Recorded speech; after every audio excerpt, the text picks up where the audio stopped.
Personality know how to manage fear. So this is about fear management. So personalities know that fear is good for them, but it must never control them. So personality also know that fear is good for them, but they put fear in perspective. For example, let's say I need to confront an injustice in my area and field of interest. A personality knows that even though fear is a blessing, but if I'm walking in my will, in God's will for me, in my purpose, I'm allowed to neglect fear and subdue fear because I am obeying the order from above. So I am walking in obedience to God's will. As long as I'm walking in obedience to God's will, I can suppress that fear because the God that I'm obeying is superior to that fear. Okay, also, if I am walking in obedience to truth, if I'm walking in line with the truth, I can also supersede and override fear. Even though under normal circumstances, I shouldn't be doing what I'm doing. Like, for example, Peter walking on that water. Under normal circumstances, you don't walk on water, you will sink. But because he's walking based on the word of the Lord, so by thy word, I will go, I will step out. So that word provides now the basis for him to be reckless with fear and for him to suspend fear. So I'm suspending fear because I have a basis for it. Faith is the substance of things hoped for. I have a substance. So, for example, in my situation, people come to me and say, Pastor, you are so bold about this Nigerian. How can you mention all the GOs and bishops and something?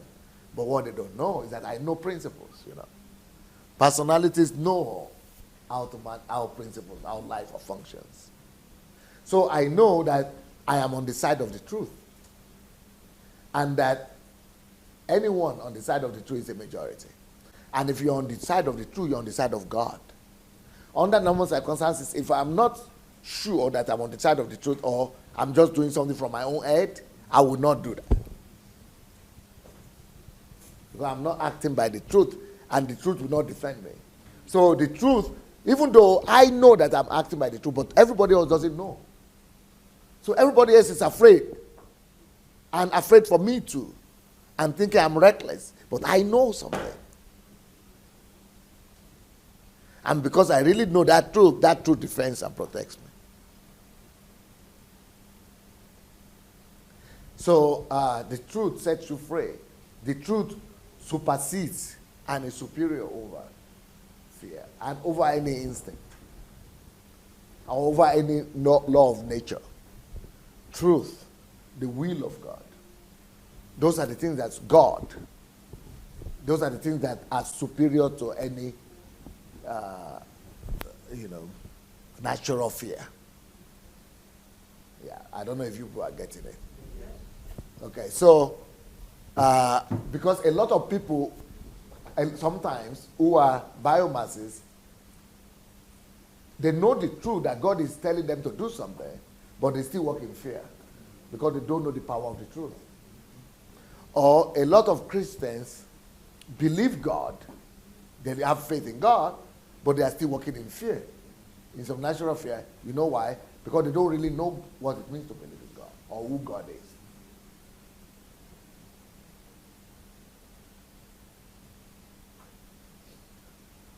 You know, so if you are fearing witches and wizards, it's because you don't know God. If you go to meetings and pray and be praying about your enemy and things, and the Bible already says greater is he who is in you than he is in the world, it means you don't believe in the truth. Truth doesn't mean anything to you. God doesn't mean anything to you. So truth and God, they are supposed to help you manage fear. And personalities know that. So personality know that fear is not meant to control man. They put fear in its right place. They discover how to tame fear. They tame fear by the power of the truth. And by the power of knowledge. You shall know the truth, and the truth shall set you free. From fear as well. My people perish for lack of knowing, knowledge, or not knowing. So knowledge is another force that helps you to tame fear. So use it. Personalities use fear as their source of motivation to do things. So fear is not just to stop you from doing something reckless, jumping from the 9th floor or the 10th floor or 20th floor, for example. It's not just in that sense. But fear also acts as a motivating factor. Like you are saying. Like, for example, there is a danger and you are afraid. And when they are running after you with a gunshot and you are running, that fear sometimes will enable you to do.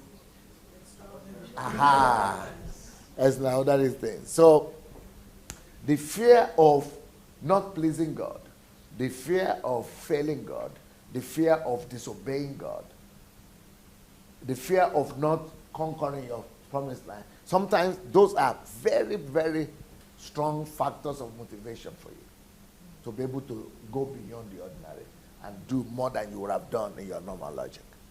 So fear acts like accelerator in that sense as well. And personalities know how to manage between all this. All right, here we go. Fear is the main source of superstition and one of the main sources of cruelty. To conquer fear is the beginning of wisdom. Read it again. Fear is the main source of superstition and one of the main sources of cruelty. To conquer fear is the beginning of wisdom. Bertrand Russell. Yeah, that is, fear is the main source of superstition. So the power of superstition is unfounded fear. Because the power of superstition is based on the lack of knowledge of truth. So where truth is absence, superstition takes over. Every superstition is fear. That's Africa. Everything is superstition. Fear. Because truth is not known. So the power of superstition is fear. Or fear is the main source of superstition.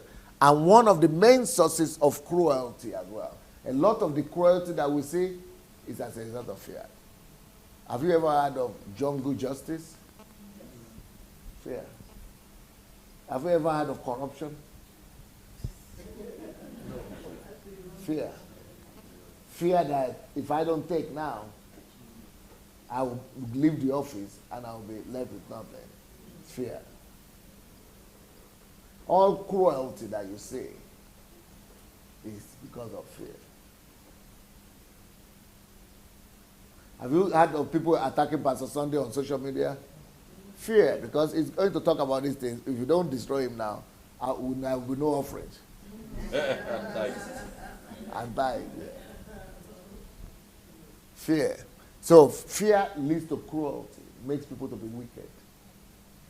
In Ukraine here, there was a time I was the most hated person in the country.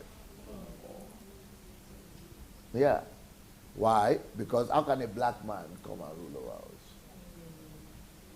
Fear. So, fear. So fear leads to cruelty. Fear leads to superstition. So to conquer fear, therefore, is to be a wise man. Not just to be a wise man, it's to be a powerful man. I'm not talking about reckless fear like psychiatric person. I'm talking about logical fear. Conquer fear logically. It's the beginning of wisdom. Is to be wise. Because then that means if you conquer fear on the side of truth, on the side of knowledge, on the side of understanding, on the side of God, you are going to be not just a free man, but a wise man and a powerful man. So that's what Bertrand Russell is talking about. Next. Proverbs 29, verse 25. The fear of man brings a snare, but whoever trusts in the Lord shall be saved. You say fear brings a snare. It's fear of man. But fear of God brings safety. Okay? Until you overcome fear, you cannot truly become a personality. Yeah, because personality means confrontation. You have to be confronting one thing or the other every day. Or people. Personality means that any land of promise where God is telling you to go to, grace, you are the one who was talking about land of promise. Can you go to any of the square? That's your own land of promise. You see the way, you can't see my red? Okay, so that land of promise that you want to conquer, there were people holding it for Satan and for his principalities and power. That land had people already enjoying the place and the fruit of the land. They will not give up easily. So that is why, being a personality is always confrontation. With Satan, with his agents, but his agents are always human. So you have to be bold. You have to conquer fear to really walk as a personality and fulfill your destiny on the earth. Thank you.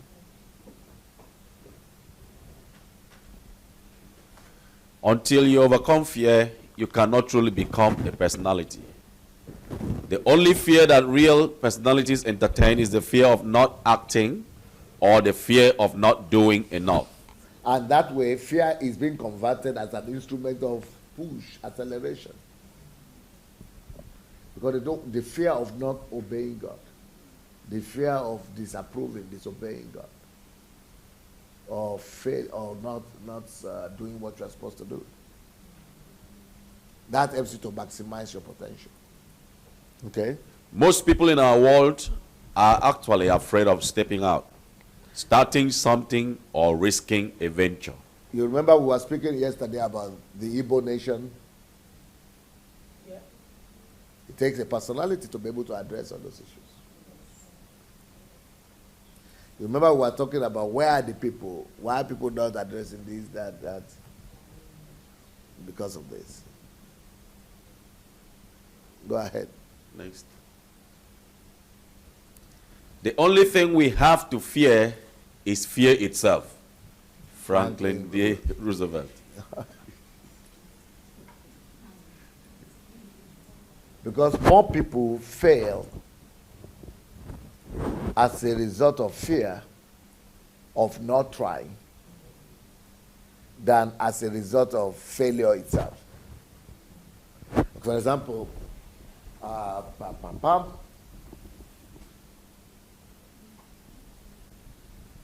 let's say we have 10 people here.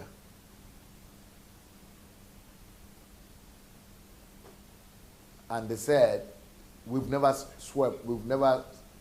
been swimming before. We didn't know how to swim. And they said, okay, swim across that river. 8 will not try, attempt. Because of the fear that they will not make it. Because of the fear of failure. So it is not the failure itself that stopped them, it is the fear. Because if all of them have tried, it is possible they will make it. At least some of them will make it. But because, or maybe all of them, but because the fear has stopped them from trying. So the fear keeps you from even trying. The fear of failure, that you will fail. So it doesn't even allow you to try. So the fear of failure make more failures than the failure itself in the process. 80% never do it because they are afraid of failing. But when they try it, only 20% actually fail. But 80% that would have made it, don't even try. And that's the same thing with all of us that have callings. We consider this, and we're afraid of not trying. And that's why in churches, most people that sit down and never do anything is because that fear of failure is keeping them from even trying.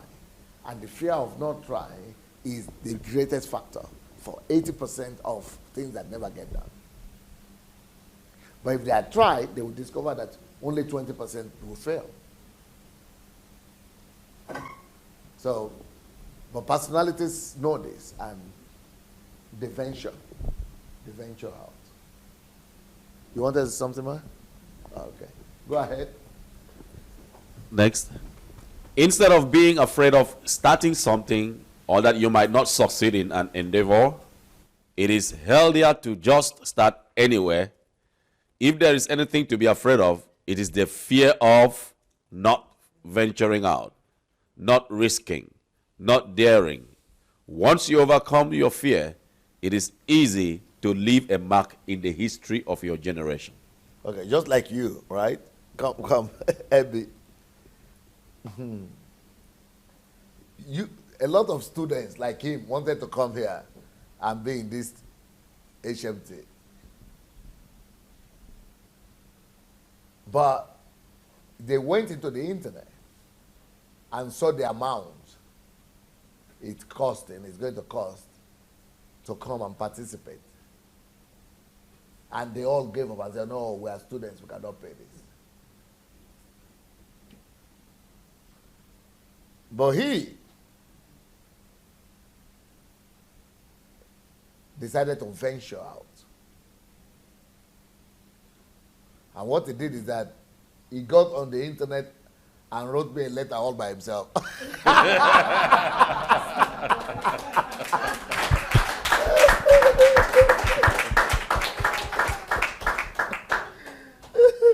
I directed him to the team, and the team told him that if you are a student, don't worry, anything you have, just pay it and come.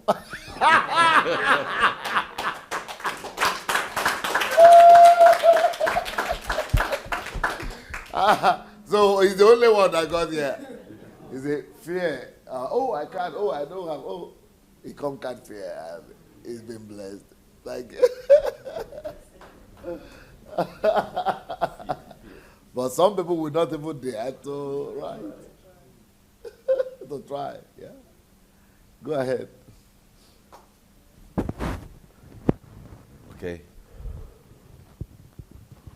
Once you overcome your fear, it is easy to leave a mark in the history of your generation.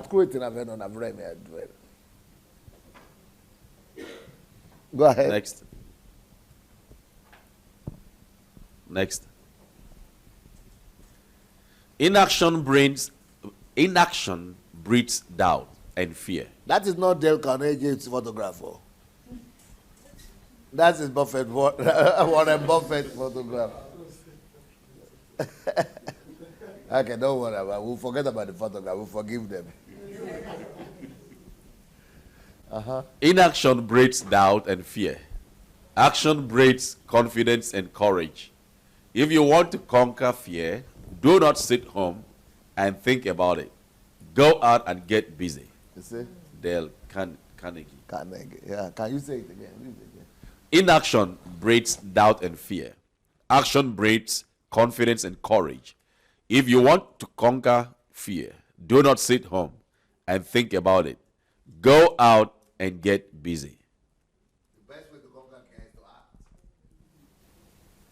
act. Attack what you fear. Because fear is a signal. Fear is an alarm system. You either accept the instruction or you neglect it.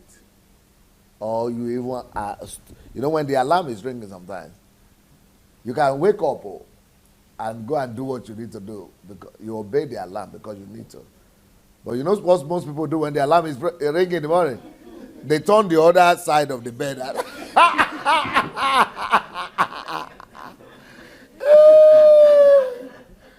I just continue to sleep. That is the second reaction. They just turn over like that. I just and put the blanket over. But if that alarm will ring again, some of them will do the third step. Oh, and the third step is they will raise up hand like this. That alarm is in trouble. Because they will collapse down on it big time. They will just collapse it down, bam. That's the way to do with fear, because fear is an alarm system. So you can either obey it, neglect it, or collapse down and attack that fear itself. That's what you do when you now go ahead and just hammer the thing. That's the same thing with fear. You either obey if you think it's good for you, you neglect it and turn over around that bed and just put a blanket over. But if it's becoming a nuisance, go after it. Collapse it. That's why you say the best way to deal with fear is to attack the fear itself. Turn it into a victim. Next. Quality number 5. A personality is always concerned about the decline of justice and the advancement of injustice in the society. Next. Proverbs 21:15. It is a joy for the just to do justice, but destruction will come to the workers of iniquity. Next. Most people are concerned about the decline of justice and the advancement of injustice in the society. While ordinary men complain about these things, personalities act on them. Personalities take their concern for the decline of justice and they turn it into action. See, that's what we were talking about when we were talking about the Edo prostitutes. And people die. You know, most people are like that. Like in our country where we come from, most people complain about everything. Everybody is an expert in complaining, but nobody is an expert in doing. You know, but personalities are not like that. Personalities are not just concerned about the decline in justice and advancement of injustice in society. Ordinary people are the ones who complain. The mere people, the mere mortals are the ones who complain like that, never do anything, they never act. But personalities act. They take their concerns far above and further than complaints and go and do something about it. Okay, go ahead. Next. I guess the only time most people think about injustice is when it happens to them. Charles Bukowski. And that means that you don't live by principles and by virtues. It's a value system that's supposed to dictate your emotions, your reactions, and your actions and your responses.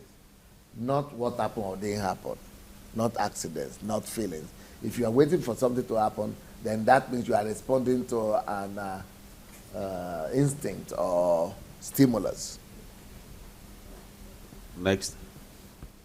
Ordinary men simply sit in their living rooms and hold conversations, mainly in the range of condemnation of those who are supposed to be responsible for stopping the evil.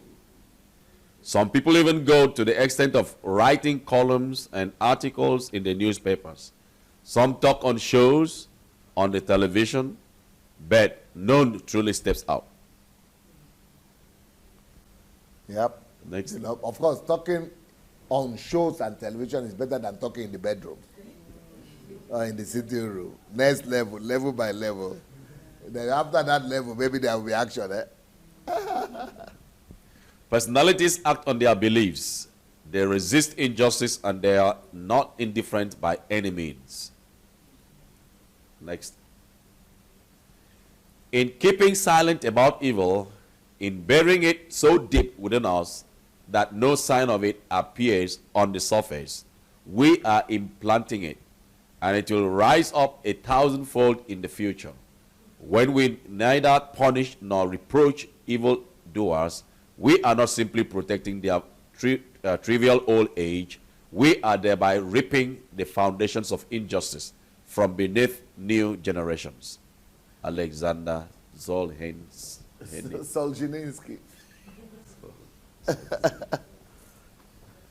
Solzhenitsyn. Solzhenitsyn. Solzhenitsyn.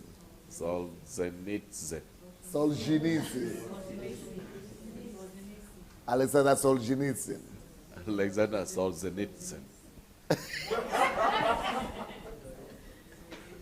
Solzhenitsyn. Okay, Solzhenitsyn. Yeah, Solzhenitsyn. Yeah, you got it. Solzhenitsyn. Yeah. Yes. Where is he from? You can't tell from the name. Russian.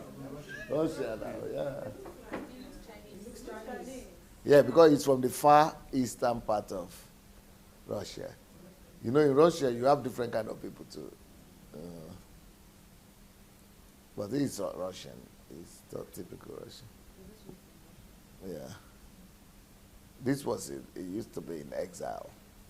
It was in prison for fighting communism. Yeah, the personality. He was sent out into prison and sent away from Russia for fighting communism. So he's a writer. He has very famous books. So when we keep quiet and silent about evil, and we bury it deep within, it deep within us. That silence. Then, that no sign of it.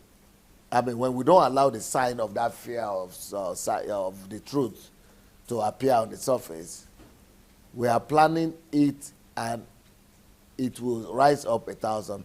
You know, that thing we refuse to confront, we're actually burying it. It will rise up and fight us 1,000 times. That evil that we are refusing to complain about, to fight against, to raise up our voice against, it will be like a bomb that we have planted in our compound. And when it will explode, it will bring more damage, 1,000 times more damage, than if we had just gone to remove it on time. So that is how silence about any evil is. We are burying it, multiplying the effect 1,000 times through our silence and through our indifference. When we neither punish or reproach evildoers, we are not simply protecting their trivial old age. We are thereby reaping the foundations of justice from beneath new generations. So, and then that way we are not just, refusing to punish the evil right now, but we are making it worse for the next generation that we are leaving that thing for. And we are making things more difficult for them.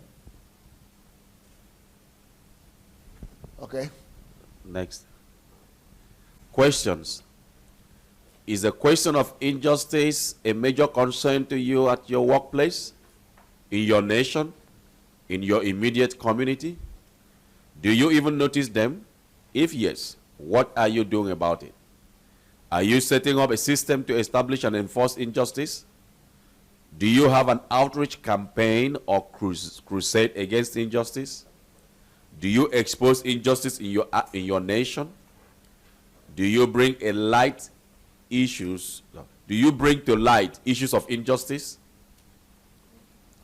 These are questions that we have to answer practically. All of you have to answer these questions practically. So can you, one by one, ask those questions? Is the question of injustice a major concern to you at your workplace, in your nation, in your immediate community? What do you think about that? Now or before now? Before now, huh?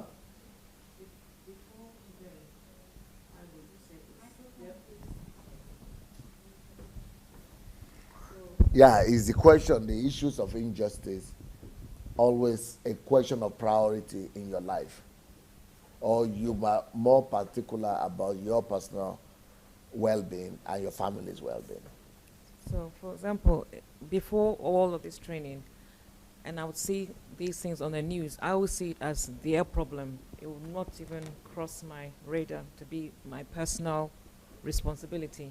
I'll just see okay, so it's another thing that is happening out, another injustice that is happening out there. And especially because today's media, we see these things and hear it all the time, so you become desensitized to it. So, no. What's something? Yeah. I was just going to say, I completely agree with my mom. We see these things and then we just don't react. It's like we're immune to the problems like going around us. Like I'm thinking before I came here, there's so many problems, even like, you know, like where I'm from now, and I'm thinking I've just been so blind. We've got a problem of homelessness. I don't know what's going on in Milton Keynes, but there's just so many people who are living in tents, and I just always thought, oh yeah, the council should do something about it. It's their problem. It's not my problem. So now, sensitize your soul, your conscience. Okay. Next one, Benita. As for me, it's simply because of religion. It's we've always been taught to be silent, not to speak, and not to. It's religion. Like this morning, I was speaking. I don't know if it's off topic, but I just feel like I didn't know anything about life at all. Even myself, it's like I'm just broken. Like everything is just the wrong. It's like I was fed with just so much junk, and for me, these things would just pass me. I wouldn't really pay attention to it because I was more concerned about religion and church activities, and so these things wouldn't cross my mind anymore. It's like I was brainwashed. So I felt like today it's like I'm born again. It's like I didn't know anything about life, to be honest. I'm just broken. I don't know. So people live on this earth, don't really bother themselves with anything, apart from their own personal survival.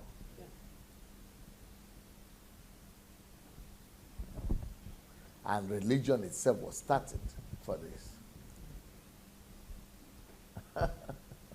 Religion was started for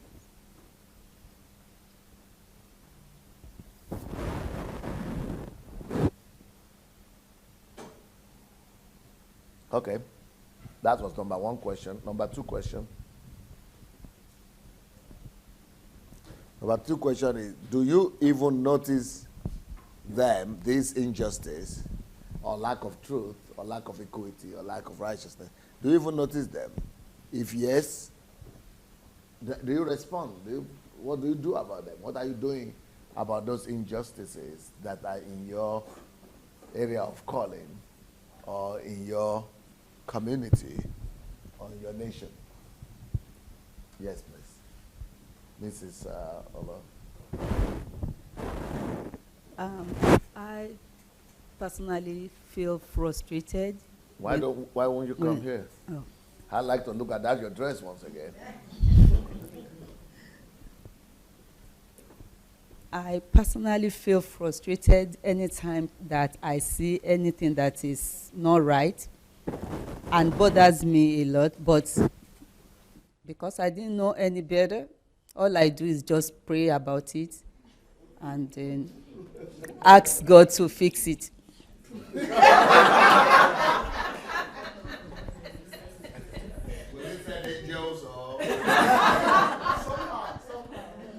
Or it will come down from heaven. That's why we're here, to do what God is supposed to do. We are the body of Christ. He doesn't have body here apart from us. We are the body of Christ. That means that we act for him. He doesn't have body. He doesn't have hands. He doesn't have legs. We are his heads, his legs, his everything. Yep. When I see evil around or injustice around me, in most cases, I'm also worried, where do I start? Sometimes I feel like this issue has been on for a long time. Overwhelming, right? Overwhelming. This has been on for a long time. It's like I will see my attempt as if you are flogging a dead horse. And I begin to feel as, oh, you can't just do it. But what I do realize is that we are wired differently. You may not agree with me, you're fine. Some people are good at raising the awareness. Somebody might be there as having the strategy. Oh, come. It's cool what this guy is saying. So if you are the one that can raise the awareness, somebody might have the strategy to go about it. Somebody begin to donate ideas, philosophy, principles. But the fact is, where do I start? Don't condemn yourself. I cannot solve the whole problem. I tell you, DSA cannot solve the whole problem. What he could do is raising soldiers for the Lord, for justice. So if it takes a bit by bit, we can all finish an elephant in a short while. We only need action. Be mindful what you are wired to do. Don't do what he is wired to. You will fail. Some can just talk. From their mere talking, they put spirit back in you, and you get insight on how to go about it. But walk within your limits, and you will live fulfilled. Thank you. Thank you. What do you do when you're overwhelmed like that about situations that you say? First of all, identify your own scope. What you are supposed to be addressing that situation, what you are supposed to be solving. You cannot solve the problem of the whole world, but you identify that your own area. Number two, influence people to also identify their own areas. Number three, raise the awareness, at least that these other areas are there that other people can, address. Number four, you can take over something that is urgent, even though it's not your area, to later on, delegate it or give it to somebody who is more, in sync with that particular issue. So there are a few things that we can do. Okay, next one.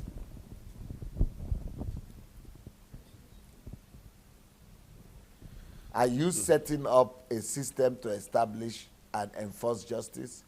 Because for example, somebody here in Ukraine, one of my disciples, this is a question they asked me. I was in the bus, and the driver was reckless, the bus driver.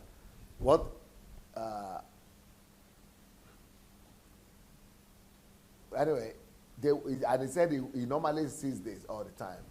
The driver will not stop for the elderly people, because the elderly people, they are supposed to be taking them for free here, because they don't pay for transport.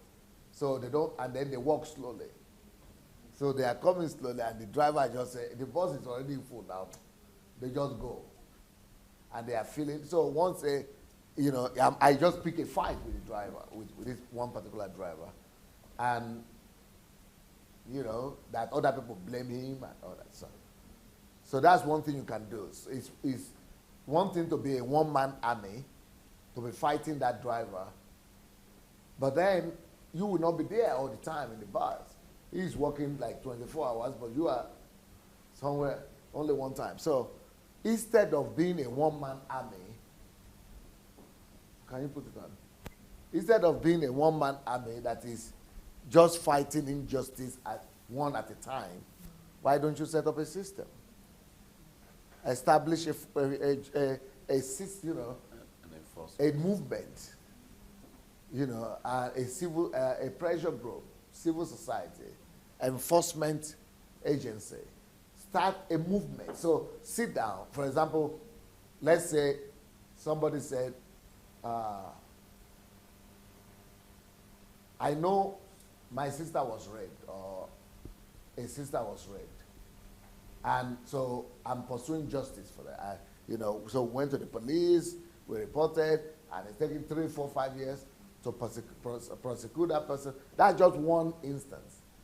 So instead of you just spending 3 years just to do one thing, to get one driver to be punished, why don't you sit down, go back home, sit down, think it through, find people of like-minded or yourself, look into the law, set up a movement or organization, go to the media, present it, ring the bell, raise the alarm, start a whole movement whereby everybody is now talking about it.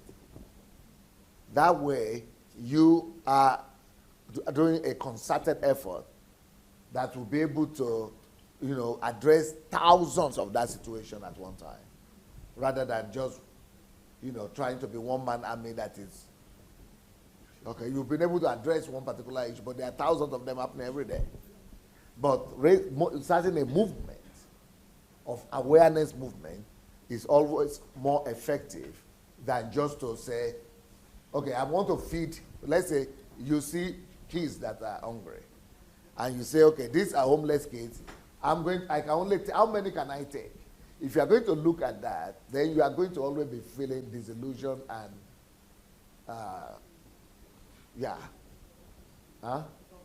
overwhelmed.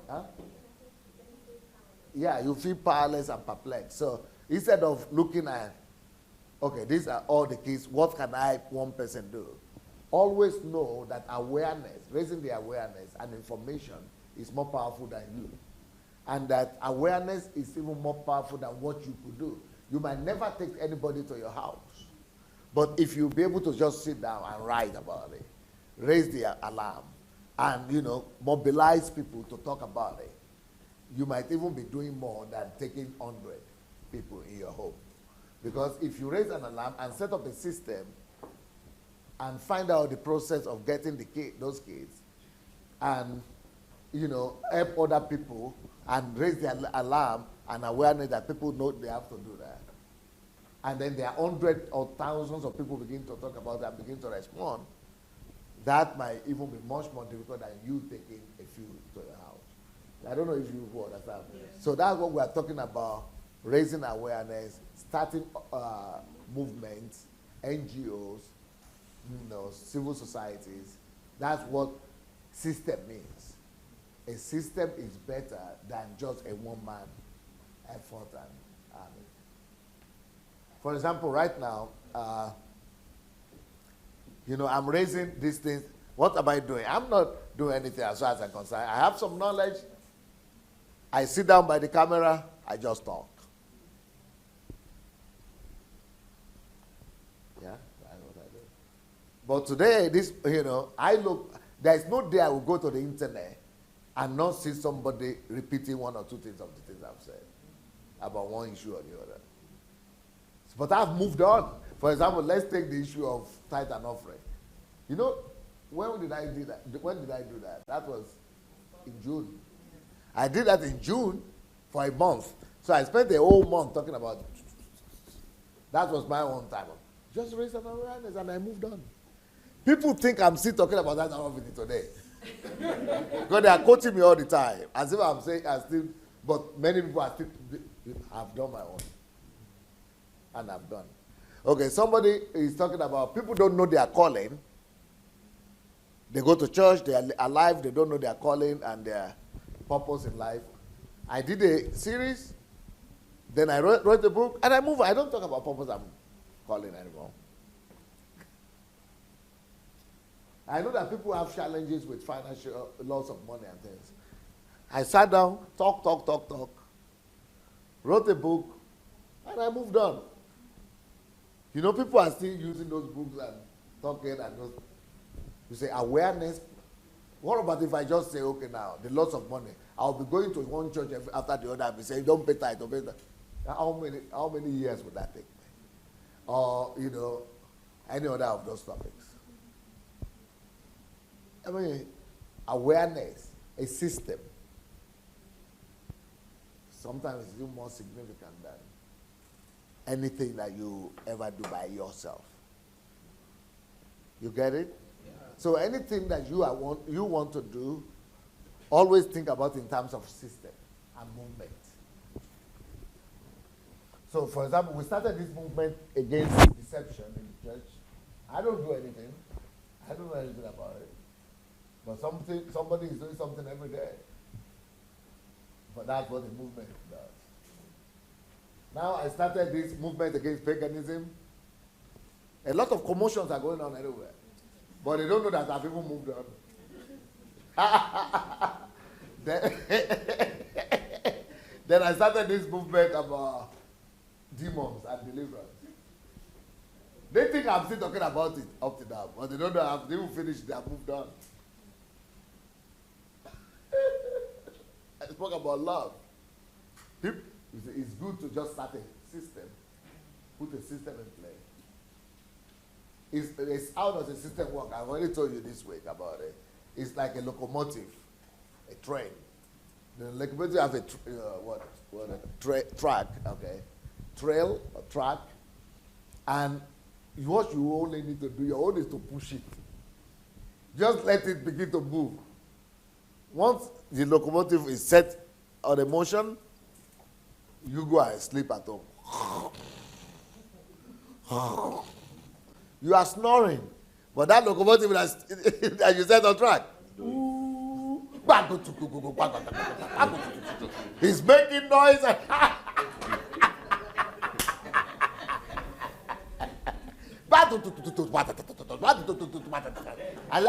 Who is responsible for this thing now? They don't know you are.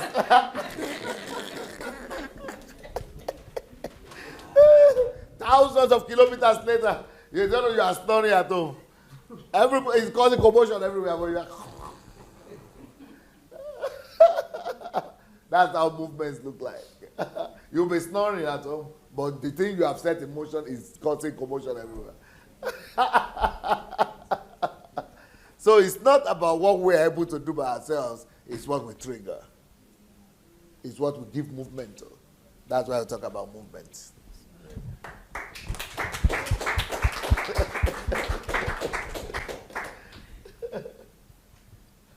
Do you have an outreach campaign or crusade against injustice? Do you expose injustice in your nation? Do you bring to light issues of injustice? Okay, for example, today somebody was writing, yesterday, someone wrote and said, Pastor Sunday, I told you about it. I don't want you to talk about tithe and offering. Take another topic again. Because the tithe and offering, he said it has taken a life on its own. He says commotion has started. That commotion, nobody can stop it. So you don't even need to do anything again. Start another commotion.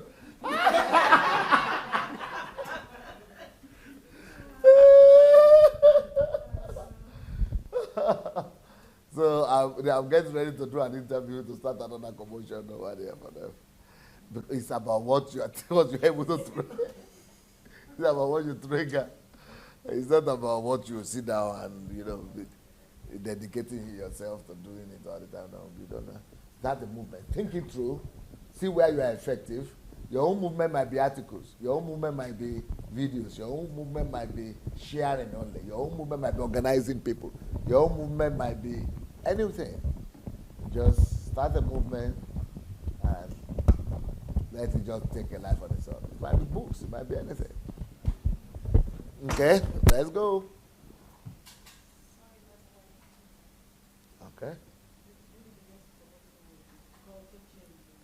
The next commotion, culture change. Yeah, but like Pastor Ruthie says that we still have a lot of things to change in the church. Yes, we are still dealing with that one. So we'll make sure that we have sorted a lot of things out in the church. And then it has taken a life of its own. And somebody sent me, what was her name? Who is there? Is Julie or Mayowa there? One of you have to come here. Let me quickly show you this thing. Thank God that I remembered. Someone sent me a letter last night.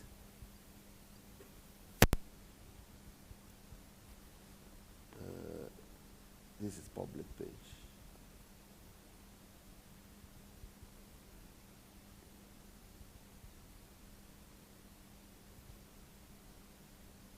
Okay, this is my public page. You need to go and get it in the message. You see this thing this guy sent? This is the name, Philip Yahweh. See? This was yesterday. These things that underline, we need to put it outside. I mean, somewhere here on the page.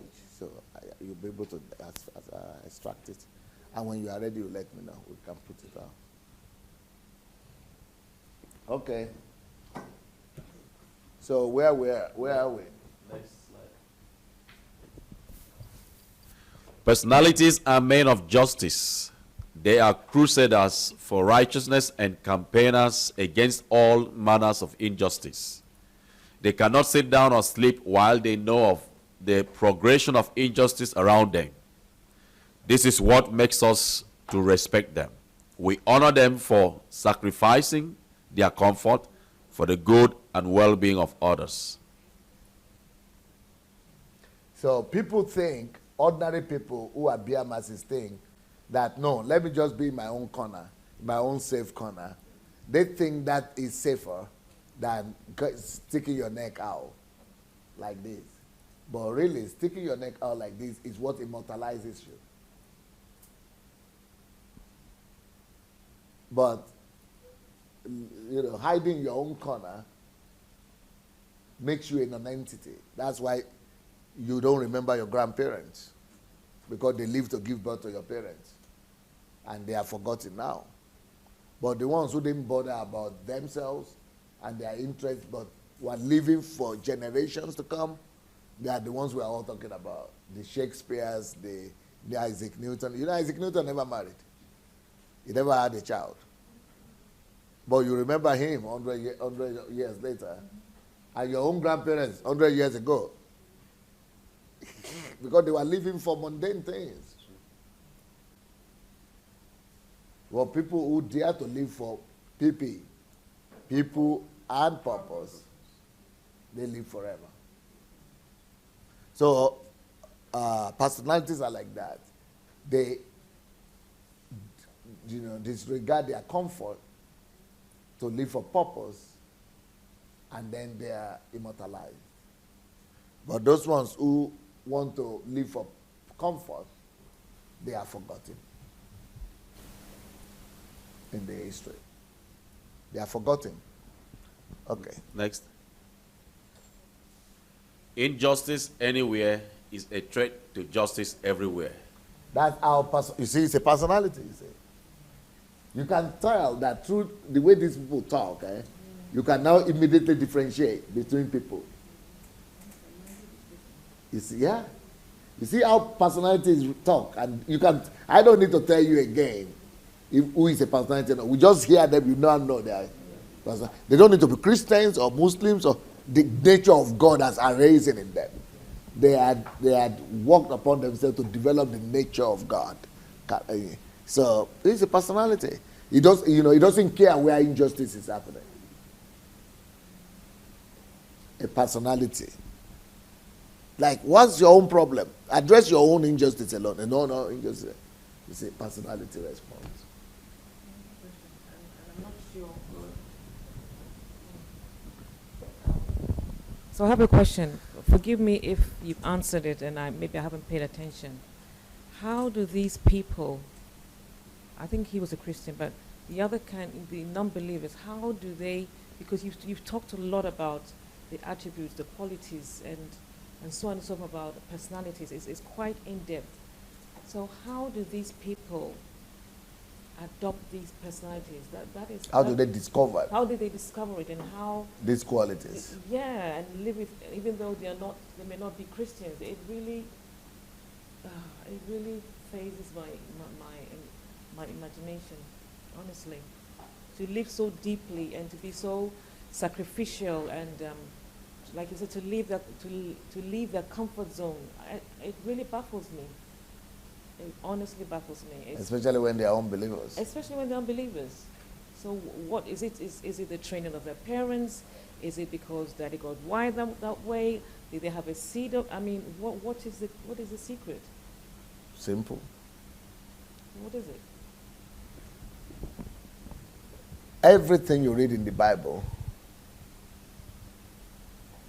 is hidden everywhere. God in diverse manners and ways taught our fathers, it says, but teaches us, speaks in diverse manners and ways. God speaks opposite to them. But the easiest manner that make all these personalities who are we call unbelievers to know these things and to even live by them better than us is through self-education. Is because this Bible we are seeing now and many other books have been written and rewritten, dissected and interpreted, and there have been books. For example, you can read Shakespeare. He's writing a play, but in that play, he's just passing across one message from the Bible. So that message is so well dissected, so well described and communicated that people don't even know where it comes from. But they know it's a truth. They are reading it thousands of years, hundreds of years later. They are just reading the play. But that character that was portrayed there, that truth, becomes their own. So they don't even know it's the Bible. It's truth. But because they read some book somewhere, or they read one film, they watched one film somewhere, they read where one lesson or two lessons are come across. And people who read a lot like that, they discover wisdom everywhere. Wisdom everywhere, wisdom everywhere. They gather, they become. So for us Christians, we are supposed to have everything in one place through the Bible. And to be able to, but because of religion, Satan is so subtle. So the Bible is supposed to have all these things in one place. That is where all these things are coming from. But all those unbelievers, they are getting them through self-education, through working hard, through reading hundreds and hundreds. That's why you will never see a history maker that says, everybody, take Mark Zuckerberg, Bill Gates, anybody that is great that you meet, Warren Buffett, they will tell you they read minimum 50 books a year. Minimum. That is a standard. 50 books a year. And that is how they get it. Because in every page of any book, there is a truth. So they are getting all this. So all these values that I just said, they might have taken 10 years or 50 years, 20 years to gather all of them. But because they read a lot, they work a lot, they are getting 1, 1, 2, 3. But really, we are more advantageous because we are close it meanwhile, but so that they are not distracted. No, just stop it. You know how to stop it then. So that's how they glean it. They glean, just like people glean, just like people do with diamond or with gold. From dirt, a lot of junk, but there is always some diamond, some. That's why people watch movies. That's why people do movies. That's why people do theaters. That's why people read books. That's why people. So they get all this wisdom from everywhere. That is how they become who they become. But originally those things are coming from God, either from the Bible or from. But they might not have even gotten it from the Bible. They might have gotten it from observing nature. Because God speaks in diverse ways. Or by observing people's behaviors, people's attitude to one another. And they write it down. So those wisdom that people have written all over, that's why it is criminal for anybody to tell you not to read books. Or to read only one book. Because even if you are reading Bible, you are reading it through religion. You need other people have already given understanding to, so that you will now begin to understand what you read. Because God has spent thousands of years to educate people, to explain these things to people. For you to be reading Bible alone, to say God will explain to you direct what he has spent 6,000 years to explain to millions of people is foolishness, because there is no way you could just sit down and be trying to get what he has explained to millions. And God doesn't repeat himself. So he has already put them everywhere. So read and gain all the wisdom from other people that have read also many things. For example, you can get in one day like this the wisdom of 1,000 years from just listening to me. That's why you must read, other people's books. Not just me. There are thousands of other people that also have read like me, wide, and read Bible and read other things. So that's why it is foolishness not to read and not to study. That is how they become like that. I don't know if I answered the question. Yes. I just want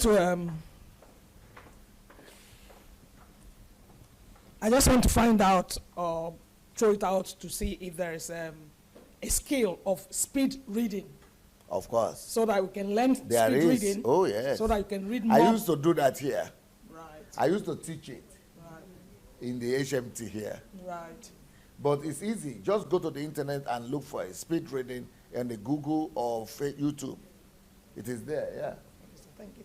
Yeah. Now, for example, I discovered one of the greatest blessings for my life last month, 1 month ago. Some of my assistants, Mayowa, told me that because I've not been using Kindle books, I've been using just, whenever I need a book, I tell people to buy it for me, paper book from, or the ones I could download for free. But I didn't have the device, the Kindle device. So Mayowa told me that there is Kindle device that I could be buying the books that I need by myself. So I did. Then she opened my eyes and said, now that I am a member of Kindle family, that I can have access to as many books as I want, up to 1 million books. And I discovered that there are 10 million of them. So that is the greatest blessing of my year. One of the greatest. Yeah, I don't care, but I have access. So, yeah, I don't care. It doesn't matter, but yeah, the thing is that it's unlimited. Yes. So for me, $1 million books, 10 million books available in my iPad here like this. That first day I read 4 books. And I determined that I will be reading 1 book per day. 1 book per day.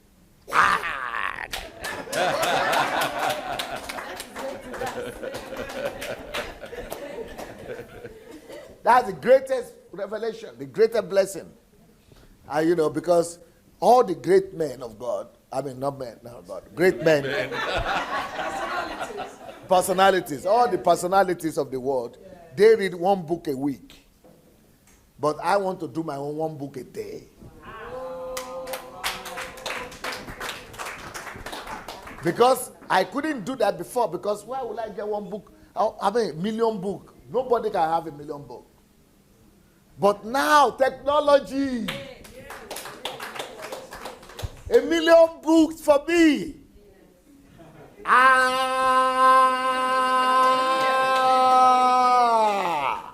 In my iPad.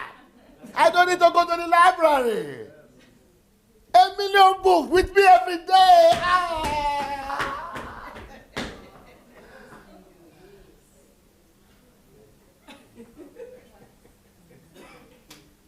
A million books.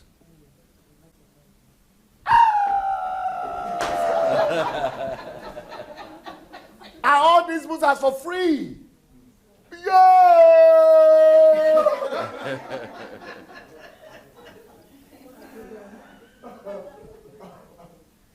I said, why didn't anybody tell me before now?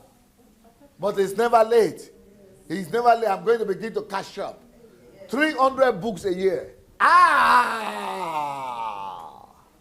in my ignorance, Amazon has been begging me to come and be a part of it.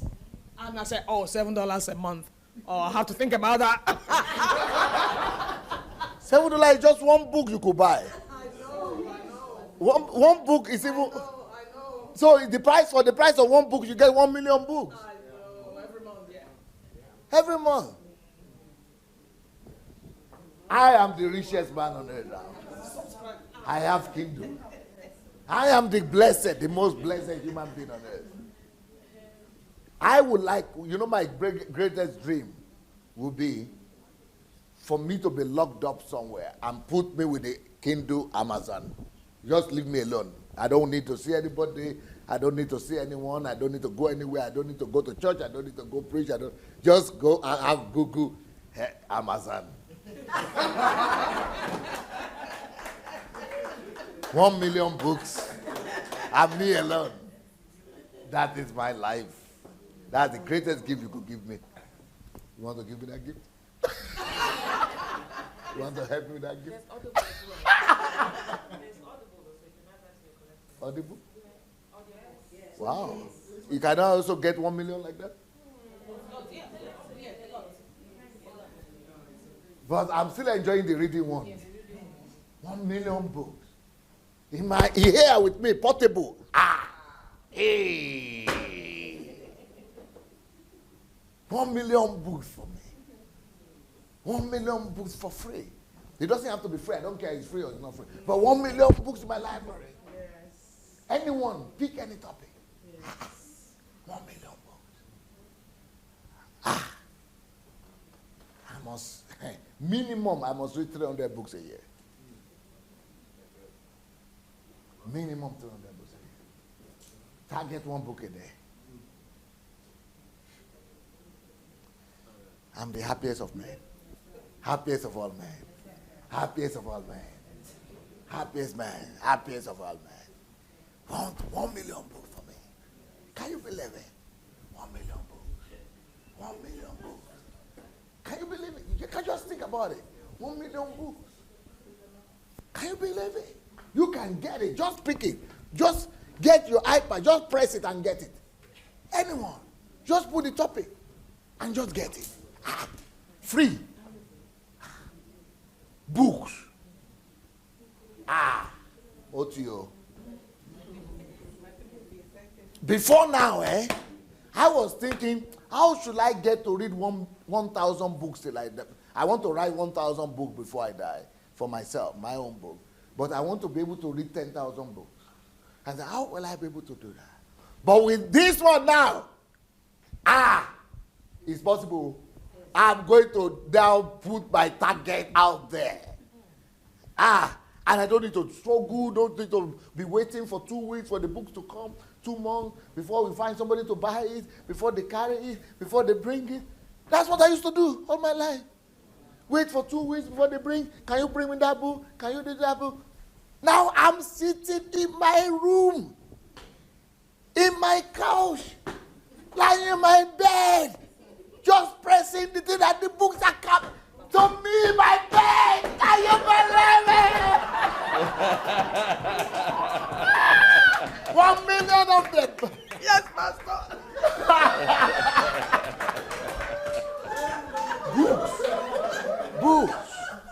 Books. These are books.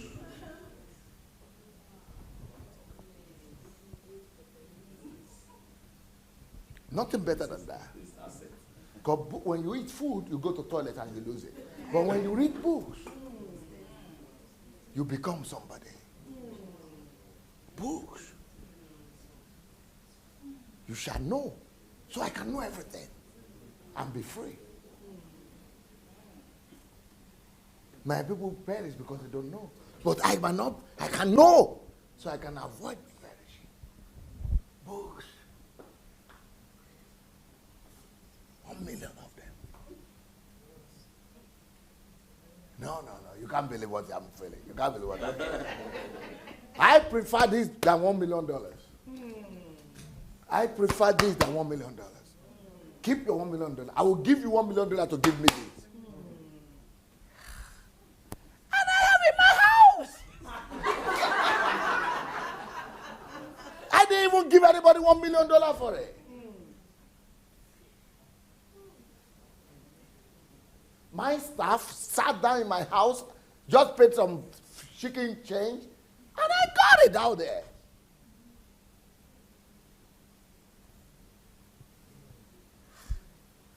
Books.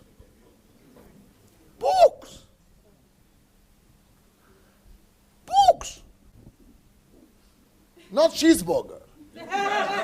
Books. Not shirt, not suit, not car. Books. 1 million. Not house. And I don't need to transport them. You know how much it cost me when I finished university to transport just my books? 1 million here with me. Me, I don't know. I don't know what you are feeling, but I'm in on the seventh heaven. I don't know what you are feeling, but I'm on the seventh heaven. I'm in the seventh heaven. I'm in the seventh heaven. Yeah. I'm in the seventh heaven. Okay, I just want to add a little bit more as per Anastasia question. I'm going to say the answer to that question is in you, actually. They want you to come here? Yeah. Let's say from last year, when you came the very first time, you were a different Anastasia. Yeah. What changed you? Yeah, knowledge. First of all, knowledge. That you got more focus on your calling, right? And you are dedicated to that. You are exchanging information, asking questions, studying that, meditating, increasing your relationship with God, obviously, but in terms of practice, you are practicing those things. Yes. Right? Yes.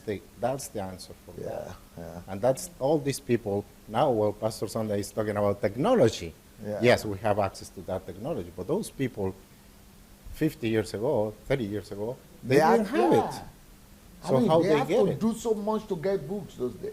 Yeah, how they get it? And I have Exchanging information, talking, asking questions, meditating, writing their thoughts.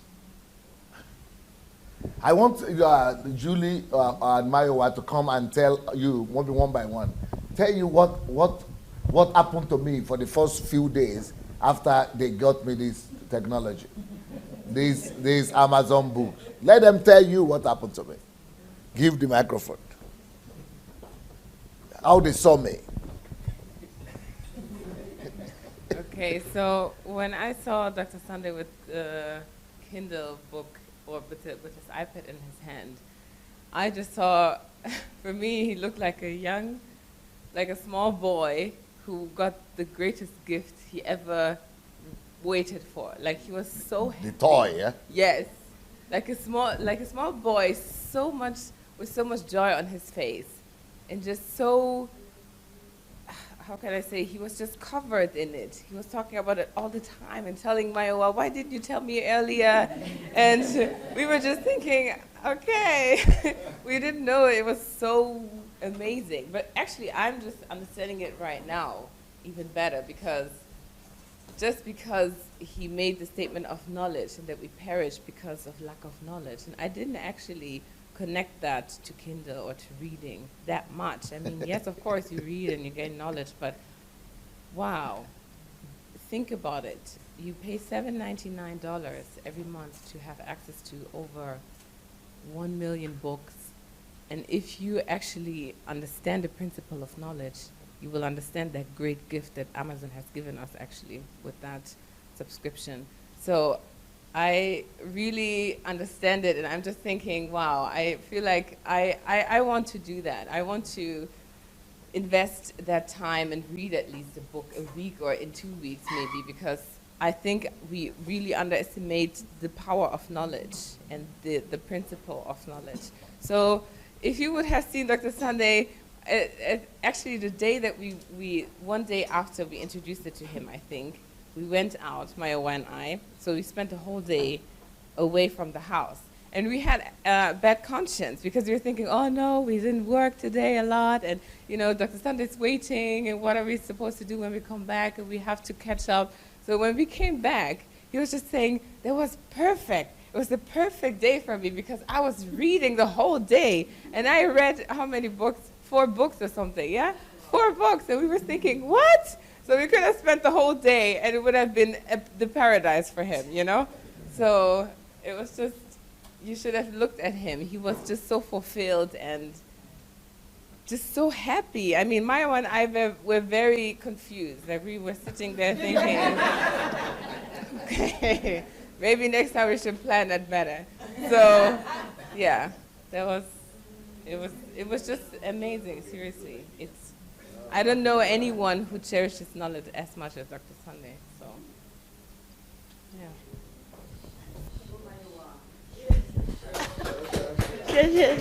Hello, everyone. I was really amazed. I mean, Dr. Sunday was like running, and first he was like, why didn't you tell me? Why? Why did you tell me this before? So I was thinking, okay, whatever. And then I just, and then I said 1 million, you have access to 1 million. And he came back and said, no, look at what they said. It's 10 million. Oh, this. And in the first maybe 4 hours, he's already read 1 book. He went away, he said, oh, I'm going. He went away and he came back. That's on the same day. And then he came back and he said, look, I ordered this. I got this one. I got that. I said, okay, calm down with this. Calm down. Each time you can read 10 at a time. He said, no, but I want this one. I want this one as well. And then, okay, just get me this. So we were ordering books as well as getting the unlimited ones as well. But the interesting thing is that we, like Judy said, that we went out and we're thinking that, okay, we need to do some work. We're supposed to come down at a certain time. And that day, Pastor was just saying, okay, I read 4 books. But then the following day, I was calling Pastor that, we need to come down. When are you going to come down? It's just buried in this Amazon book. He's just so happy. And even now, I'm thinking, who's happy about reading books? This excitement that he's showing, Amazon needs to pay him some money. Because I've been reading the comments and I see other people, they're ordering them now. But it's always, with books, knowledge, trying to seek understanding, clarity on a topic. Dr. Sunday would deal with it over and over again. He would ask you questions. You're a woman. What do you think about this? So how were you feeling, when you saw this? He doesn't leave any stone unturned. He would go through everything. Okay, well, I know, I'm a man and I'm a woman. I have a wife and I have girls. But this issue, how do you feel? How does that make you feel when you see something like this? He goes deep into it. Even I myself, that the issue is done, I'm not thinking that way, and I know this is all from knowledge. He reads widely, earlier this morning, I was watching upstairs and he was telling us that there was somebody, I think it was Sigmund Freud, that he was reading his quote, and he said, he's not my friend, but he's saying something that has knowledge. And, as Christians and religious people, we are told that, don't touch this, don't read in this area, don't do this. Totally different. There's so many things that distinguish Dr. Sunday from human being, if I may say so. And, this is just a snippet of it, like somebody excited. Julie's always saying, we see Dr. Sunday like, oh, the boy with, the little, the present, Christmas Day, seeing their present, the present that they've always wanted, and the parents got it for them, and they're like so happy. For days, he was still happy. And he told him, and I was even telling him that you can have a Kindle device in itself. It's like, whatever, you can have the actual device. This is like I can have in all my iPads, simultaneously. I can do this. Does everybody knows this? I said, yeah, of course everybody knows this. This is normal. But, it's just, I'm just so excited being here. I feel, this morning I was thinking to myself that I think I'm inside a gold mine. And it's also in the refinery as well. So it's not just that I'm picking the gold, I'm surrounded by the gold.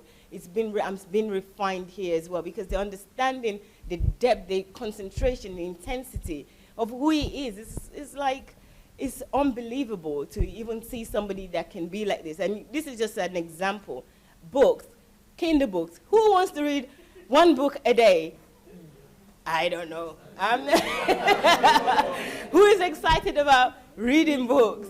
And he would wake up, he does at minimum 3 hours personal time. I don't know when he sleeps, because I try to detect when he sleeps, but waking up every hour to look at to check if he's still awake on Skype, to see if he's there, and he's always there. So I'm thinking, when does he sleep? you know, but I'm still going to do one more test. I want to see if he's got any blood in him, you know, because I really want to. I'm going to poke him because that will be my final test. But, you know, this is an example. Just the books one, you can kind of imagine how he loves knowledge, how he seeks understanding. He doesn't assume anything. You know, it goes, he looks for the evidence to thing. Even if he says something is like this, it's like, okay, let's look at it. Let's, you know, look at it from a different angle, from a different point of view. Like, what? You know, it's really clear. So I know, let's check it. Let's do this. So books, you know, and maybe I'll read one a month. Who knows? You know.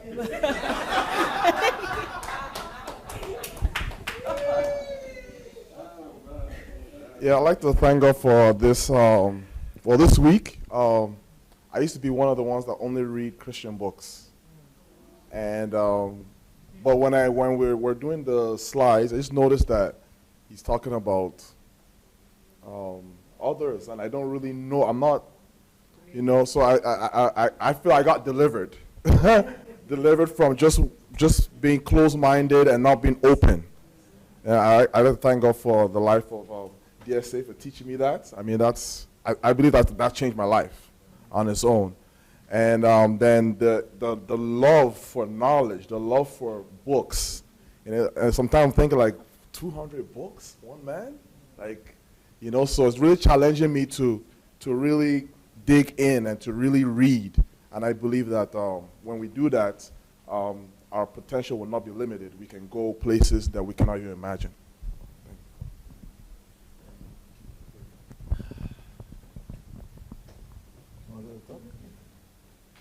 Next.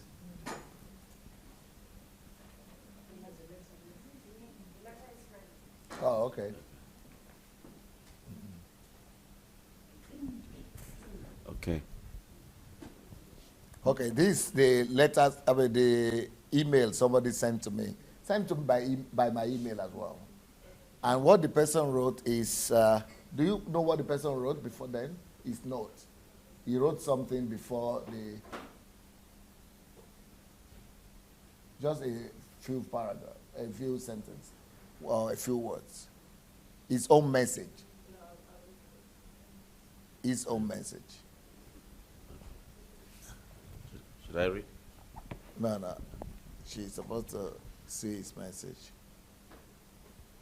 Okay, it's taking so long. I will get it myself here now. So he's saying, DSA, you are amazing. How do you do your studies? I was in awe, soaking your message on syncretism in the African worldview. I can never finish saying God bless you for your deliverance and enlightenment. Look at the excerpt from the book, The Final Quest. There is a book called The Final Quest by Rick Joyner. Sir, I think you are leading the fulfillment of this prophecy. So there's a book on prophecy or a prophetic book. So this guy said, whatever the man is prophesying in the book, that I am probably leading the fulfillment of this prophecy. So let's see the prophecy and see if it is true what he said. Can you read it? Okay. Is that the first one? You have 3. Change it now. Change it. Can you?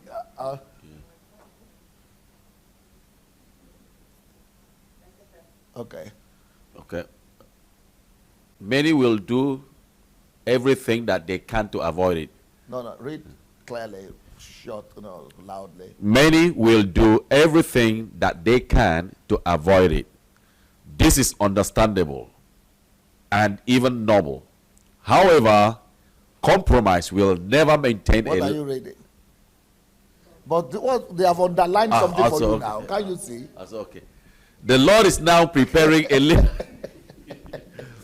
the Lord is now preparing a leadership. So the guys, just pick a page where the prophecy is and underline what he wanted, what he called the prophecy. Okay.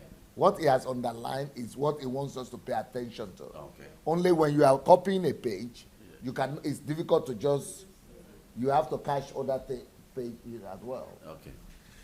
The Lord is now preparing a leadership that will be willing to fight a spiritual civil war in order to set men free.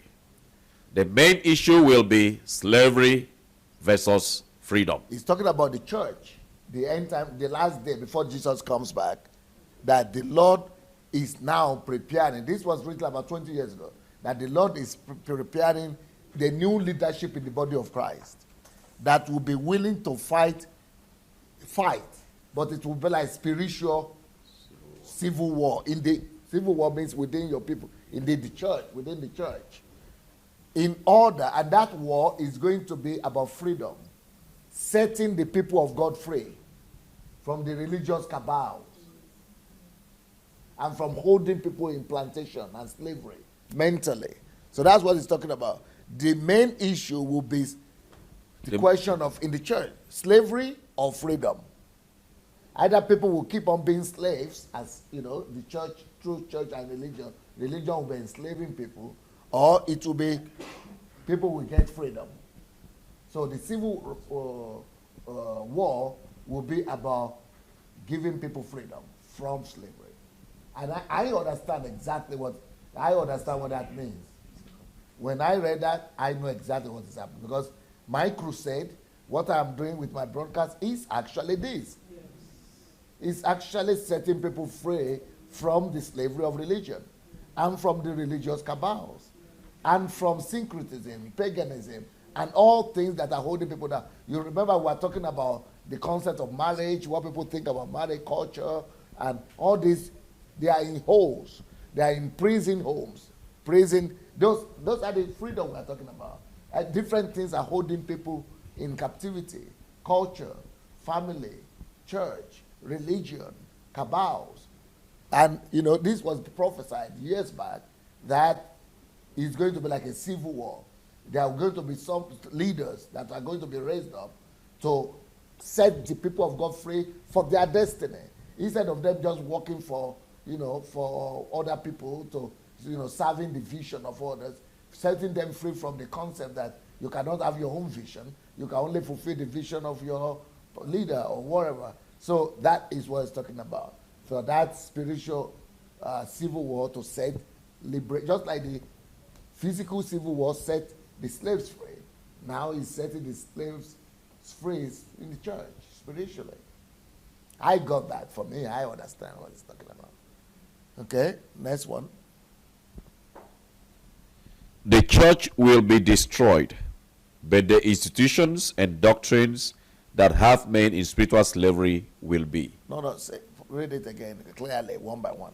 The church will be destroyed, but the institutions and doctrines that have men in spiritual slavery will be. You see, what it's saying is that the church that will be destroyed is the institution, the institutionalized church that is holding men in slavery is what is destroyed.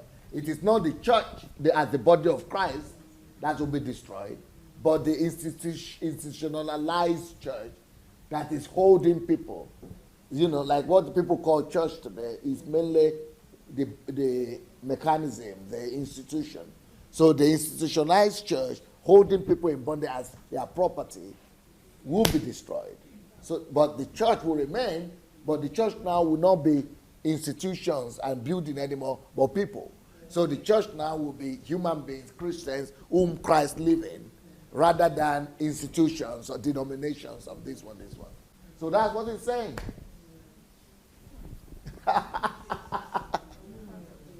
Okay? Next one. What I have said to you, say to my brethren, go and call my captains to the last battle.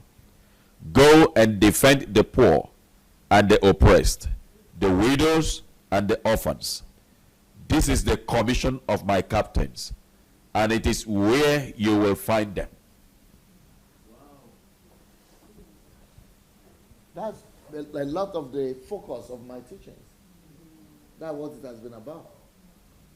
Especially if you listen to the series and tithe and offering and all that, that's the whole idea.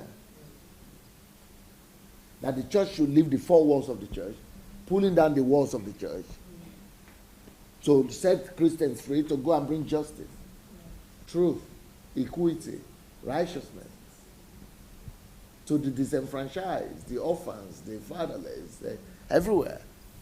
So I understand it. And I think the guy who sent this is right, that this is the fulfillment of prophecy right now, what we are doing. Can you read that again? What I have said to you, say to my brethren. Go and call my captains to the last battle. Go and defend the poor and the oppressed. So that's the battlefield, that's the spiritual civil war. Some people are going to be on the side of the people, the poor, disenfranchised, ordinary people. But some people want to go ahead and keep everything the way it is, the status quo. That's why it's a civil war. Go and defend the poor and the oppressed, the widows and the orphans. This is the commission of my captains, and it is where you will find them. Yep. So I don't know how we got there, but I just remembered it. And I think it's profound. What do you people have to say about all this? No comments from anybody? Yep. I'm rejoicing in my heart that I'm not lost, because how can we be here at this moment and with PSA and this is going on? I am just glad that I am saved. We are all saved, and the movement starts with us, all of us. So, are you not rejoicing that we are part of this? Exactly. Who are we? Who is me? You understand? It's seen now, or somebody that doesn't even know anything, no knowledge, we don't know anything. And then we're part of this? Oh, I don't even know what to say. I just thank you, Jesus. I'm glad. I'm glad that I'm part of this movement. And that's my joy. That's my joy. I'm glad that I'm part of this from nowhere a few months ago. Look, I don't even know what to say. Praise God. I just want to say that my being alive has meaning now. Remember I said to you that my parents, they went to see, what do you call it, to have me aboard, or maybe you don't know, sorry. My parents tried to get me aboard, well, they did, actually. But I've always thought about why did Daddy God keep me alive? Because the truth is that there are many abortions going on every day. And no one knows really the mind of God, why he allows some children to die and some, remain alive. I'm not an expert in that area. But I have meaning. I have heaven's foundation now. I'm rooted in God's understanding that he's kept me alive to be a personality, to bring about transformation, to push the agenda of heaven. And that is, so I understand where you're coming from. Totally understand that. Thank you. We are part of it. We are part of this movement. Okay, we still have some time, right? Okay, so let's continue with our teaching. Injustice anywhere is a threat to justice everywhere. Martin Luther King, Jr. Proverbs 28:5. Evil men do not understand justice, but those who seek the Lord understand all. Next. Quality number 6. A personality is someone whose primary concern is for the truth. Next. An ordinary person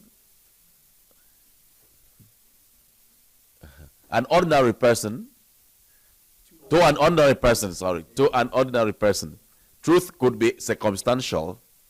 It applies only when the conditions are right. To others, truth is conditional.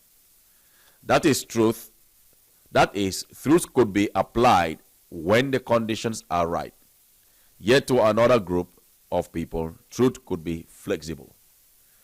To a personality, truth is always absolute and constant. They base their decisions only on the truth. Judge their decisions only by the standard of the truth. Don't compromise the standard of the truth that is revealed to them. Okay, so we've already done is. Okay. Next. Personalities seek the truth. Personalities are interested in the truth. Personalities study the truth. Personalities are in love with the truth. Personalities would rather prefer not to live at all than to live for the truth.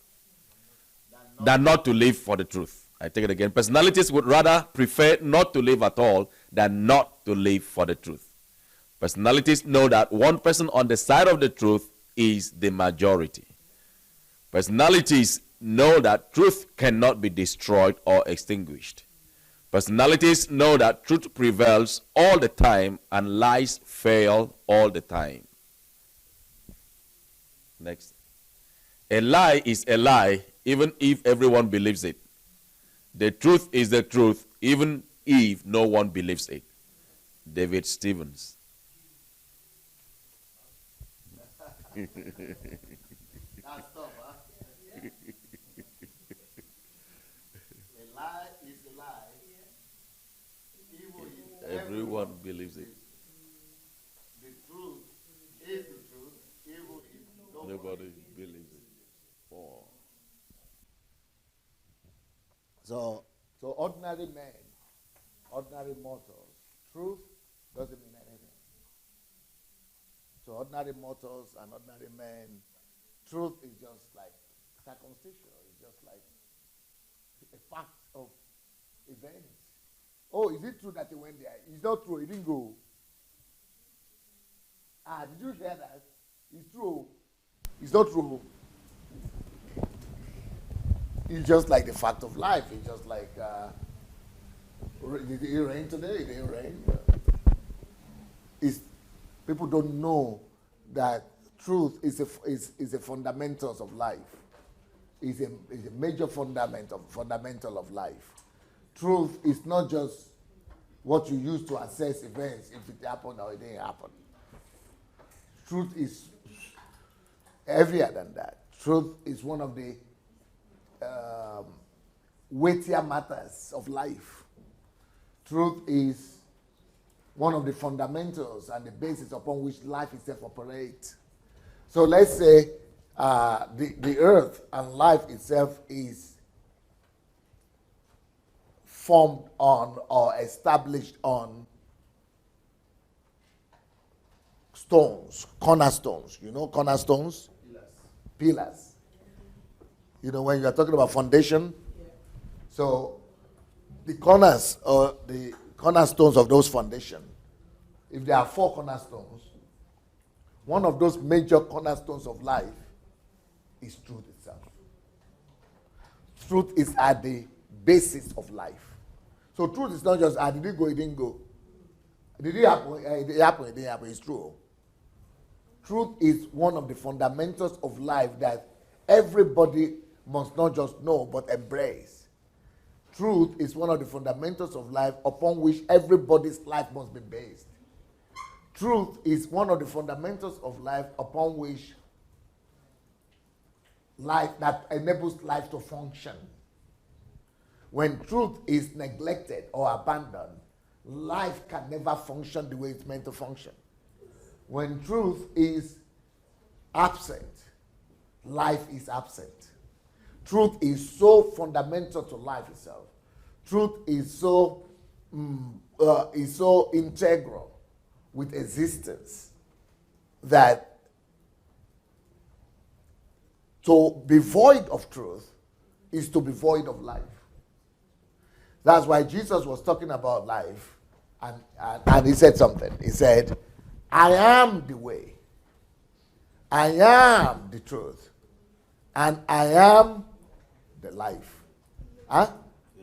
Yes. I am the way, I am the truth, I am life. So he's talking about himself. Now, see what he says. the way to truth is me. And truth gives you life. And you have way, you have life, and you have truth in between them. So life is not possible without truth. The way to God is not possible without truth. So to use the way to get to God, you need truth. To live life is not possible without truth. Huh? You got it now. So truth is at the very essence and at the very center of existence and life itself.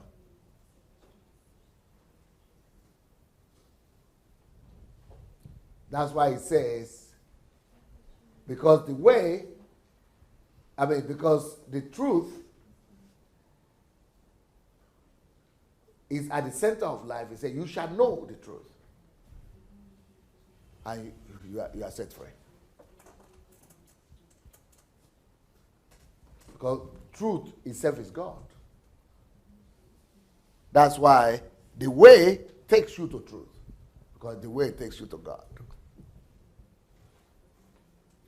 So when you live and embrace the truth and live by the truth, in your heart, you live with God. That's why one of the bases of assessment that God will use, some people always ask the question, what about people who never had the gospel before? Yes. What about people who never had? That's why truth is, that's why conscience is a manifestation of it's a variation of truth. It's a parameter. What do you call it? There's another thing I'm looking for. Thermometer of truth is the conscience. That's what God will use to judge people. How much they abide and live and love the truth. Because it's the centrality. It's between the life and the way. It's the way and the life is in between them. So your life must be based on truth, according to your conscience. But a lot of people don't base their life on truth. So they cannot have life. Their life is not based on truth, so the way cannot take them to the truth, to God, who is the truth. So the truth is at the fundamental of everything. That's why it is only conscience that is there within you to testify to the truth if you live by the truth or you don't live by the truth. And to guide you, either you know God or you don't know God to live by. So in every religion, God knows what he's doing. So truth is at the foundation of everything. And that's why that conscience is supposed to lead you and guide you around the truth.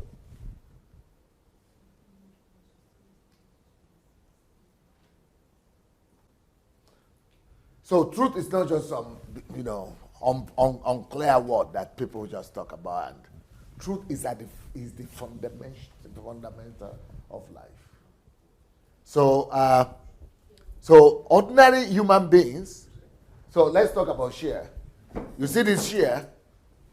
For it to sit down, these 4 legs are necessary. And it's not possible for you to really sit down and enjoy your sitting if one of them is cut off. That is what I'm talking about, truth. So this is your whole existence. Okay, for example,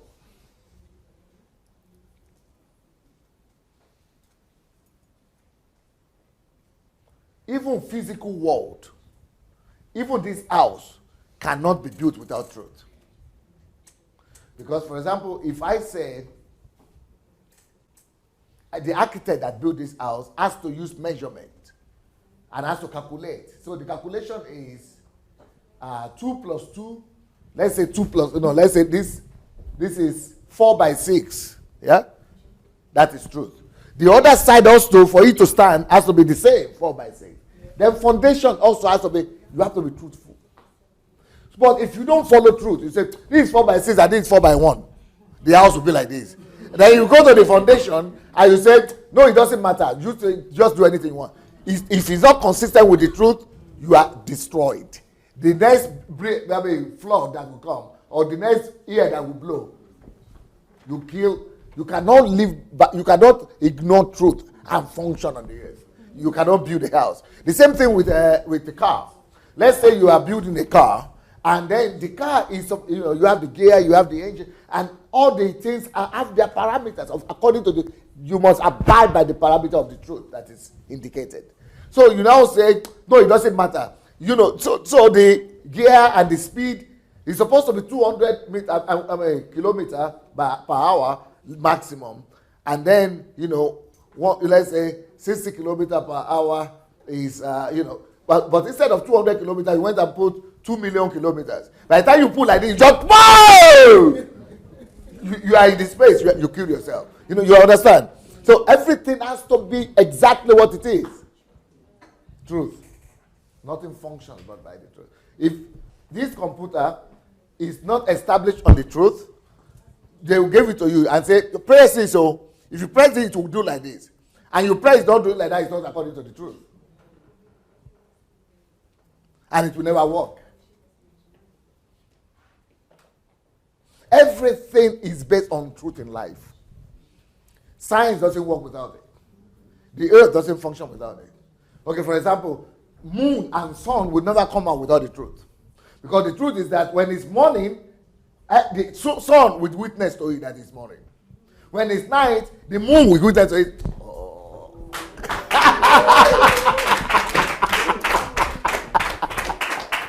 The stars, the moon, the firmament, everything witnesses to the truth. That's why God is the truth. Oh. You cannot deny the truth and live and function. That's why it's in the middle way. Life, truth is there.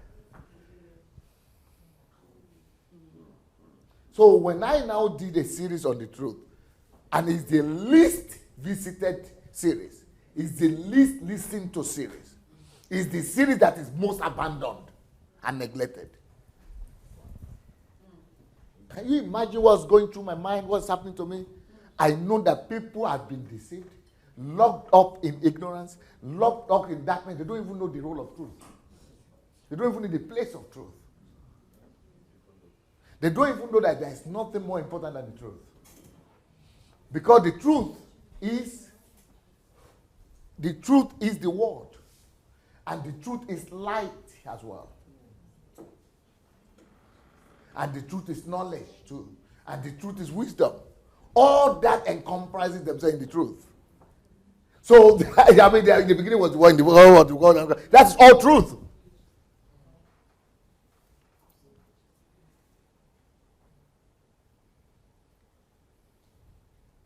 So that's why people want to know what they should do to overcome evil or spirits or demons. The Bible says, take up the full armor of God. First of all, the God of truth.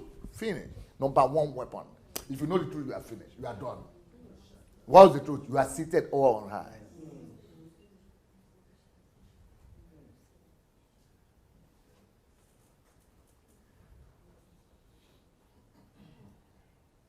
People want to know, what do I do to be healthy? Know the truth about healthy living, but abide by it.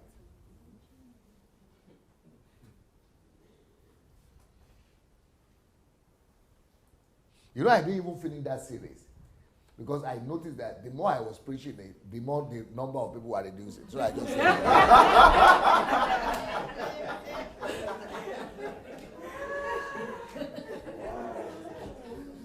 people want sensation and excitement. Not the truth. They don't even know what the truth means. Because it has been so, relegated for so long. People don't have an idea. So to commit yourself to the truth is to commit yourself to God. To be committed to the truth is, where is that your, yeah. Come. Yeah. Hold it.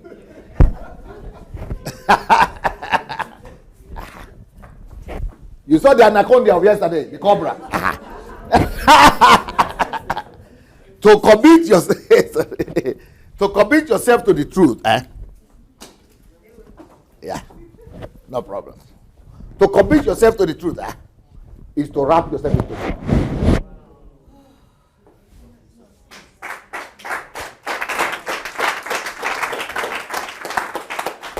That is why a man of truth becomes an invincible man. That is why one man on the side of the truth is one man on the side of God.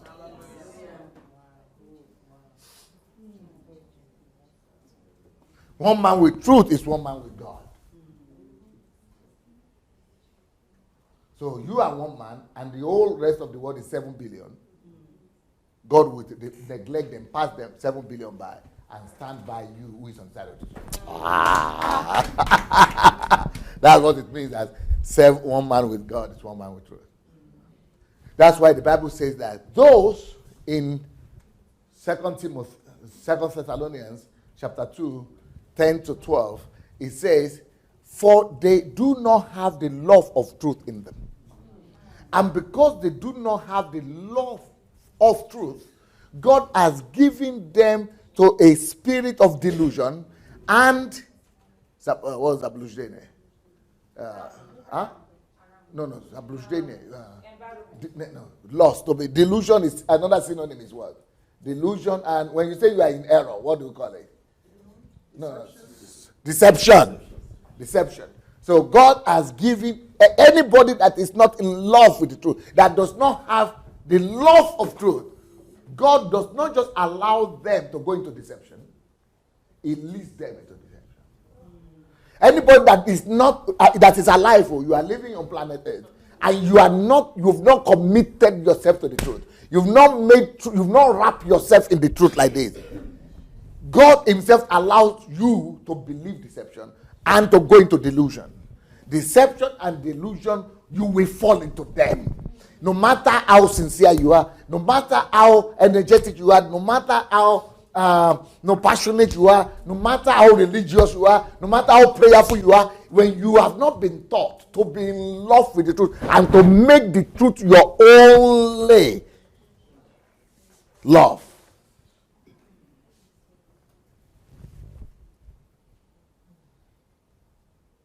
that is why Sir Isaac Newton said what he said. Plato is my friend.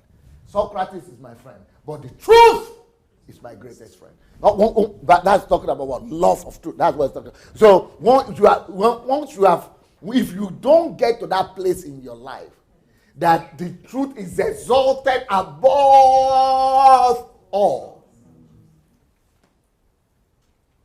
you are not secured and protected, and you don't rise above deception and delusion. In fact, God leads you into them. As a matter of fact, God sends delusion your way and deception, because that is the evil that happens to people who don't. Can you find that scripture? That's the evil that happens to people who don't fall in love with the right thing. Because if you don't fall in love with the truth, you will love something else. There is no way the heart can be in vacuum. Your heart will love something else. So the heart must love, and God is truth. Either you are in love with the truth, or you will be in love with something else in life. And in this world, there are so many things that are calling for your heart, for your attention, for you to love them. So that's why the only thing that will protect you is for your heart to be busy already in love with truth. Because it will be in love with the fear of men, family or something, praise or glory or money or mammon, or, all kind of things will take over.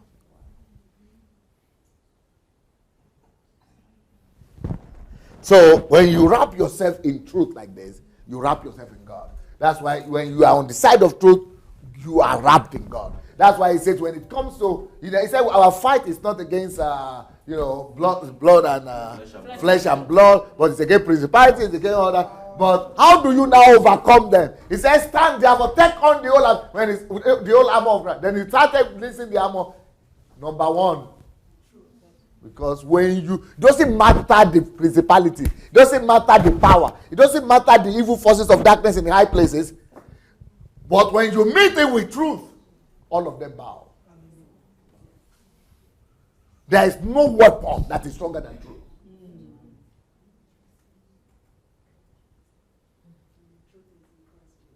So when you wrap yourself in truth like that, no, I'm not talking truth in Christ Jesus like in religion. We are talking about truth in all dimensions. That's why when you listen to my teaching, you will know that I'm talking about truth in all ramifications. Not just religious truth, just truth.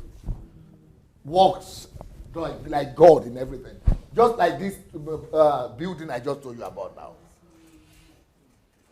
It works like God. If you don't follow the principle of truth, it will collapse. But if you follow the principle of the thing will stand like God stands. That's just it.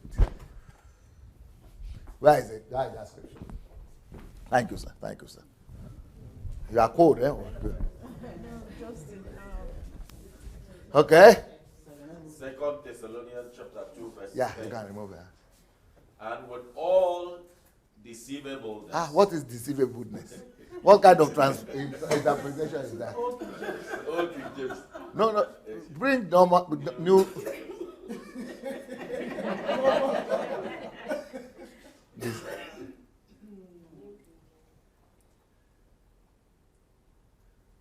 And with all unrighteous deception, you see deception, among those who perish, because they did not receive the love of the truth. Love of the truth. That they might be saved. Now, let's start from verse 9. 9 to 12.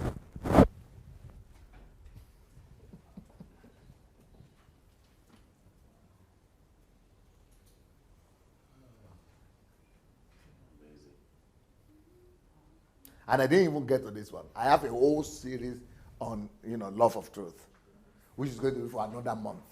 But I have to stop because people are not valuing what I was doing. So I didn't even talk about this in that series that I did.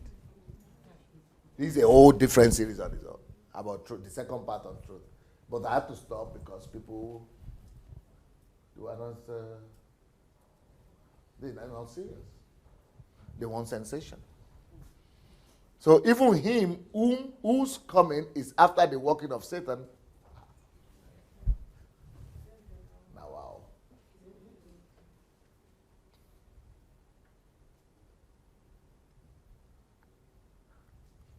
Can I read now? It's still the wrong one. No, the wrong one. You didn't press enter. You didn't press enter. Maybe Nami go enter. Yeah, that's it.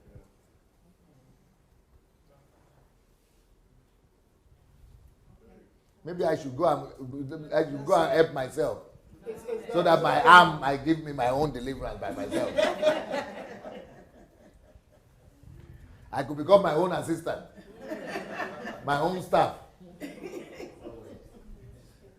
The coming of the lawless one is according to the working of Satan, with all power, signs, and lying wonders. Which one is there? And with all unrighteous deception among those who perish, because they did not. You know, why unrighteous deception? Satan fell into it, and all the angels fell into unrighteous deception. Why? Among who are the people who fall into deception? Who? Deception is only among those who perish because they did not receive the love of truth, that they may be saved. So, love of truth, there's nothing more important than that.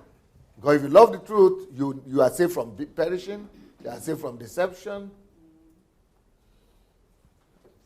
And for this reason, God will send them strong delusion. Who sends the strong delusion? Is it Satan? God. Is it Satan? No. Is it Satan? No. Is it men? No. Is it evil spirits? No. Is it enemies? No. Is it witches and wizards? No. Send back to sender. Send back to sender. The sender is in you. The sender is in your house. Now you they send the thing to yourself. When you don't love the truth, you are the sender. For this reason, God will send them strong delusion, because they did not believe the truth, that they will believe lie. You see. That they all may be condemned who do not believe the truth, you see, but had pleasure in unrighteousness. Our pleasure must be in the truth. Our love must be for the truth rather than in unrighteousness. God will strong delusion. That's what is happening in Africa. People are not in love with the truth. They don't even know about truth. So they go for the delusion in the name of religion. So strong delusion is keeping everybody in slavery. Because they don't have the... You see, anybody that loves the truth will recognize this message I'm preaching. Not today's message, my message in general. Even if you... For a human being not to recognize that this message that Pastor Sunday is preaching is God, you know that it's not ordinary. And the reason why, and you'll be thinking, these were are spiritual now. These were good people now. There is something in their heart that you don't know. And that's something in their heart. This lack of love only for truth. They have love for any other thing but for the truth. They love the GOs. They love the pastors. They love the bishop. They love the church. They love the comfort. They love the blessing. They love the miracles. They love any other. When you love something else above the truth, you will go into delusion. You will not. In fact, even you will come to the meeting. They will send you the video of the truth like this. You'll be looking. You'll be saying, why is he shouting? How is laughing? Or he mentioned my GO. You will not see truth. You will be seeing any other thing, everything you want to, but you will not see truth. Because the heart is already being deluded. And it's not Satan doing it, and you say, we are praying for them. Make you pray. When God himself is sending the delusion, when God himself is sending the deception, and you say you go pray, make you pray now. There they go. Truth is the answer. Truth is light. They will be thinking you are the one in deception. So it's a strong stuff. It's a strong stuff. Okay, so let's go back to where we were. In fact, where will I go back to? Nothing to go back to. I think this is the end for today. We just...